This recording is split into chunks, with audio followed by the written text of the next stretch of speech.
Hello everyone, as you can tell, just got back from showing Captain America the Winter Soldier, and as you can tell, I don't very much. I mean, that's that. Sorry, let's just take that hood down, and that's still having trouble grabbing as the costume, or the thing with that Iron Mask, but still, as you know, there's definitely yet in the next movie will be in almost making Universe Phase 2 after Iron Man 3 and Thor: The Dark World, as well as the sequel to the 2011 film Captain America: The First Avenger, where that's with Chris Evans in the title role as Captain and Steve Rogers. Is that and it's established very high on that this movie will be that it's in the very first scene that in that he has a lot of catching up to more ways than one, and having been and who's in ice for 70 years. That also kind of like it so it has an extended timeline where it's released in 2014 but takes place he's sometime in 2015, which it should be when the Age of Ultron and Ant-Man come out, and then he's met the Falcon and Sam Wilson, played by a Anthony Makim, that I think I'm pronouncing that correctly. I think that him and so I definitely enjoyed his role on the movie as well. All that, in the sense he has the mechanized and his Falcon and backpack as a sort of paratrooper, where that another type of flightless suit that there also are plenty of hints around setting up the next few movies of Phase 2 as well as the few ones of Phase 3, but as previously with the movies, this type that even I'm not giving any or taking any spoilers that since I caught quite a few who since it's the first time I've stayed for a post-credit scene since the Avengers is in.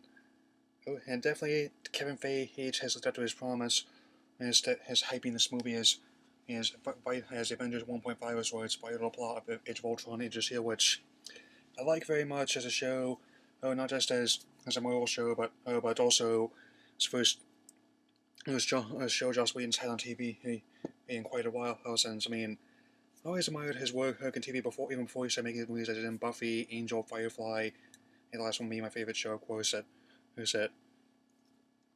that I've been seeing how well how the agents bounce off each other, and that even appearances of a few of them, including one who's actually going to be joining which is recently joining my cast, Copy Smulders as Agent Maria Hill, all that.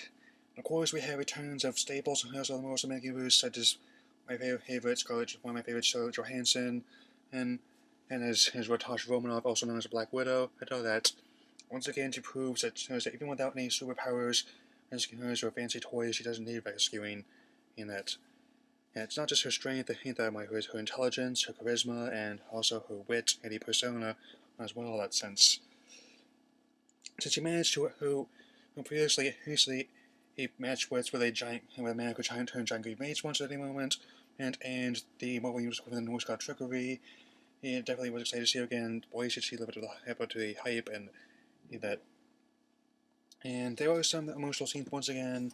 Not spoiling anything that I definitely recommend you go see the movie. Will be that since even though I was dismayed I couldn't make Thor: The Dark World in theaters, as I couldn't and several of the other movies I want to see in theaters last year, but that so definitely looking forward to seeing also the first movie I've seen in 2014 since my theaters site has apparently not been picking bigger releases. He says that could have made them a lot of money, despite the fact that they're starting to build up more payoff a digital projector, but that's not important right now.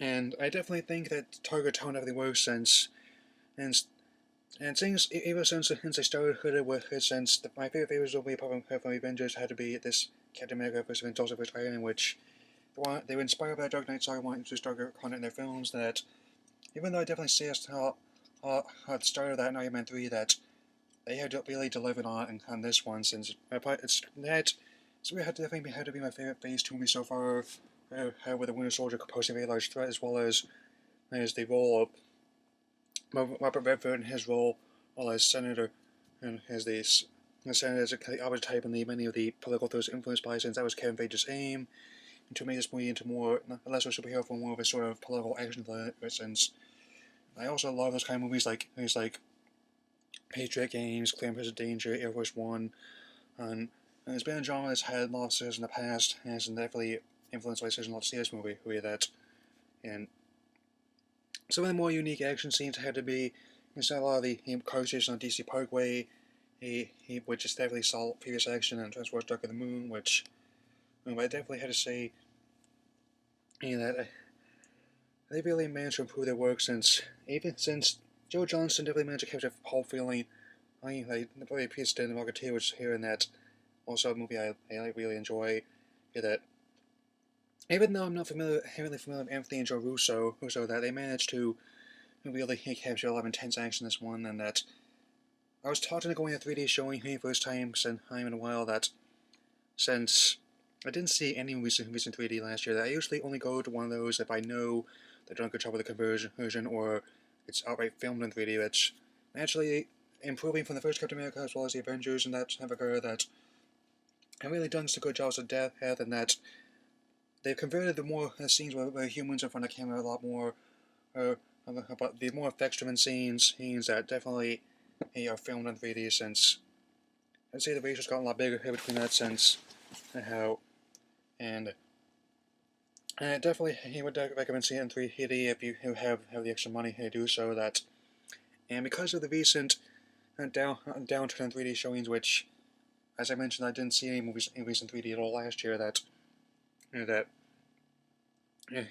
I wasn't kind of been picking more choosy with that sort of thing that and so if you can take it since I actually don't have problems with digital 3D here with my eyes the way the old analog red and blue 3D but I recommend catching this in 2D since definitely and there as I and also the post credit scene or the other one that's in the middle of credits definitely going to be key to the Age of Ultron and also but definitely worthy since my favorite film in the so only Guardian in the Phase 2 so far, but I just kind of holding back on that since, but I definitely gotta have some more projects ready for you.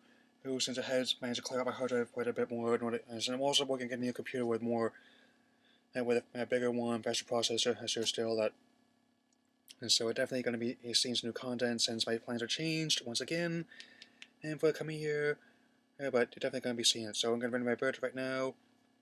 Now, I definitely think the highlight had to be the final battle, which takes up much of the film's final act over for DC, and also the opening moments with the assault on this cargo freighter, and definitely you know what you're in for. Or that even though this is definitely not a kid-friendly movie by any means, that somebody said since there are many kids, there are a few kids in the audience. I mean, and that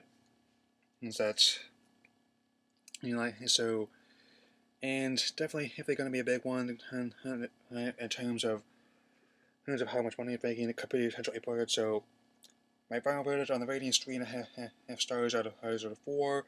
That so gonna have a cut here, do some real brief trailer talk, because there's plenty of crap, but also plenty of potentially good movies coming out as well. Since it's going to be nice we're talking about since the whole slew of summer blockbusters, which I'm really looking forward to, and also ones I never heard of, definitely be avoiding. Okay, hey, first off is another one that's definitely going to be avoiding, that Earth to Echo, which, as I managed to count at least 5 other films that have been ripping off its plot from just for that one 2-minute trailer here. That's what I mean. Got Stranger Chronicle, The Goonies, Close Encounters, The Super 8, and E.T. He mixed in one that have 5 other hands and 10 whole toes. Those are other ones, but I'd rather not do it since. So that apparently some 5 kids finding some sort of alien robot, but right now I could not even tell what was going on with that thing since definitely was not a sense of cohesion to be found, and so it's definitely going to come. If not good, it's coming out in July, where definitely is going to be put against. And going to competition with much bigger releases since he says that also going to get any crap out of the way first that since. And second one, Lucy, which I know it's not it's not the day clonus from Elfin Lied, but to be honest, I actually wish as it was since it's clear here that they might be ripping off, even though I probably not be familiar, and so that's slightly less good Scarlett Johansson role, since the script appears to it is definitely a ludicrous mismatch of other ideas. Is that so? It's how little impression he's making him yet. Okay, so I was slowly transitioning to good stuff. So that's one that's on the fence about bears. That is not. So the annual Disney nature film series was in many ways like a feature-length version of the theatrical version of the Planet Earth miniseries, which, albeit without any, it's a movie. There's more leeway what you can do. Since nature films I like quite a bit, but I think it's definitely I can wait to see that on DVD. However, another Disney film, which is coming out on May 30th, is definitely going to be much bigger. That's Maleficent, and a retelling of Sleeping Beauty, which is my favorite fairy tale, one of my favorite Disney films, and also that putting the villain in a title role, that she has to be by far one of my favorite Disney villains, and since also one of the most effective changes as I made to any fairy tale, since she posed one in that film. She posed almost one of the most genuine threats. As of the classic films. And I'm definitely going to be interested in seeing how Angelina Jolie brings to the role that in live action. I wonder how she's in the middle of a film right now, in which have to be one of the first squares I've ever seen in G-rated film. That's when he meant general audiences, not just his grandmothers and children. That now you deal with me and all the powers of hell. Yes, it had to be that would be awesome to see that. And Aurora, whoever they got to play Aurora, also known as Briar Rose, seems nice, but I'm actually not entirely familiar with her. Or that it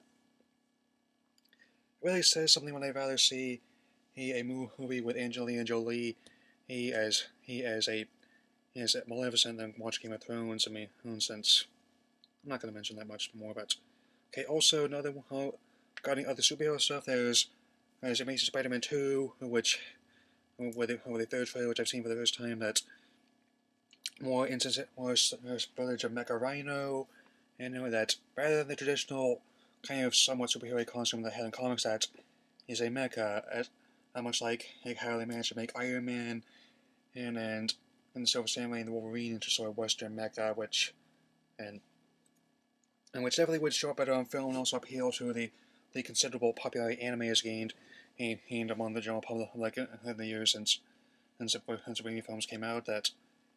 And also what interests Harry Osborn is that, as in the Hobgoblin, and even though James Franco did okay in Spider-Man 3, which I don't find as bad, people said that it's definitely going to be blown. Whoever they got to play this role actually have trouble with his theme, that and blowing it out of the water. That also kind of like how Andrew Garfield seemed to be less as sort of the hipsterish, even though I have a tendency to that, and that he actually is starting to get more of the wisecracking, hacky nerd that I know for comics and other adaptations. That I also kind of found that bit they said in the trailer about the network game quite amusing, since he I first knew him playing as Eduardo Severin, a very convincing on a social network opposite Jesse Eisenberg, who was, even though Griffin was nominated, that I had Eisenberg was probably fine playing the next movie, but that's not important right now. X-Men Days of Future Past, currently my biggest anticipation right now. Memorial Day weekend, that's the 14th, the next film in the major series. He's in it was first kicked off with the first boom of comic films, in 2000, then in which Batman Begins, in fact, has that they cemented, as well as most Cinematic Universe. Is that sees a crossover between the main timeline, the First Class timeline, and an adaptation of the very well good comic book arc, and definitely going to be interested in seeing how James McAvoy and Patrick Stewart's Xavier's interact, as well as Michael Fassbender's and Ian McKellen's Xavier, since all four of them are great actors in their roles, and definitely going to be interesting in Jennifer Lawrence once more, or as the First Class version of Mystique, since all the Hunger Games saga, as well as her Oscar-winning Lawrence Lions playbook, definitely should help her gain more credibility, and also since very apocalyptic situation that Boulevard Trask, which they set up in the Wolverine, in which I finally got on DVD. I also managed to see the one setting up Bill News of Future Past. So, which, I mean, they don't, superhero films done sort of thing before, but after Marvel Cinematic Universe became hits, they became much more common. I mean, that. And then Sentinels, one word, since the giant robots that have been prominent features of the comics as well as many other adaptations a long time, most notably the animated series such as the one from the 90s as well as X-Men Evolution. I haven't seen Wolverine the X-Men, but not sure about that one then. Yeah, I just cannot resist the urge to shout the bad English. It's just the X-Men Welcome to Die in that really weird old arcade game. It's actually pretty fun. That it's kind of like they Gauntlet, but they like the version that has 2 screens. May all six, may have 6 players on available at once. Is that? And last one I'm going to be mentioning is the new Who Godzilla remake. The one made by Us Yanks. And I think it's definitely going to be what I think the one for the 90s should have been. I mean, I liked it then, but I was 6. I didn't know any better. I mean, I was 16, watched them again, also watched the Nostalgia Critics review, and that I was like, what was I thinking? Since it also didn't help that listen to the effects have not aged well. The acting and story have definitely not either. I mean, just I'm gonna do my own review and also plan on watching the 1954 Gojira film. That even though the monsters were regarded as a camp icon, 60s, the original 50s film, which this one coming out just having 60th anniversary, acknowledged it in the trailer, was that very gritty, look at allegory for nuclear war, or even worked on by people who were survivors of Hiroshima and Nagasaki. That even though what definitely was still popular then, it was criticized for making light of such a touchy subject even to this day, which that.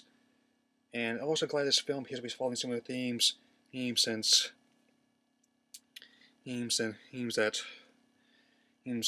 especially in a post-Fukushima age and Bryan Cranston is one of the scientists that if we look forward to seeing him, especially after Breaking Bad, it has his potential, and also on Argo as well on film. But since as far as I'm concerned, despite the alternate ending, I still think Hell is dead. There is only Walter. Or that, and also, even though it's got a glimpse of it, they're also huge closer. The design of the monster himself also huge much closer to Toho's original design. I mean, is in not the CGI Zilla that was mocked by subsequent films, such as Godzilla 2000. That.